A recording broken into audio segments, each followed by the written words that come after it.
অভিবাসী ইস্যু নিয়ে নবনির্বাচিত মার্কিন প্রেসিডেন্ট ডোনাল্ড ট্রাম্পের কড়াকড়ির ঘোষণায় টালমাটাল কানাডার রাজনীতি। ট্রাম্পের 25% শুল্ক আরোপের হুমকি মোকাবেলায় নীতি নির্ধারণে হিমশিম খাচ্ছে অটোয়া। এসবের মধ্যে অর্থমন্ত্রী ক্রিস্টিয়া ফ্রিল্যান্ডের পদত্যাগ যেন সমস্যাকে আরও জটিল করে তুলেছে। নীতি নির্ধারণে মতবিরোধ ও অর্থমন্ত্রী ক্রিস্টিয়া ফ্রিল্যান্ডের পদত্যাগের পর পার্লামেন্টে বিরোধীদের তোপের মুখে পড়েছেন প্রধানমন্ত্রী জাস্টিন ট্রুডো। বিরোধী নেতাদের অভিযোগ, ট্রাম্পের শুল্ক আরোপের ঘোষণায় সাধারণ কানাডীয়দের স্বার্থ না দেখে নিজেদের স্বার্থ রক্ষায় ব্যস্ত জাস্টিন ট্রুডো। অবিলম্বে ট্রুডোকেও পদত্যাগের দাবি জানান তারা। মূলত ট্রাম্পের শুল্ক আরোপের ঘোষণার পর থেকেই কানাডার রাজনীতিতে অস্থিরতা দেখা দেয়। সোমবার অর্থমন্ত্রী ক্রিস্টিয়া ফ্রিল্যান্ডের পদত্যাগের পরপরই ক্ষমতাসীন লিবারেল পার্টির অভ্যন্তরীণ দ্বন্দ্বের বিষয়টি প্রকাশ্যে আসে।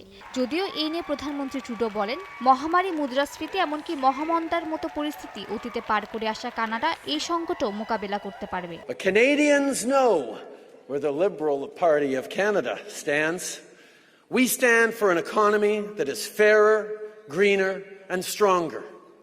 An economy that works for everyone, not just the richest few.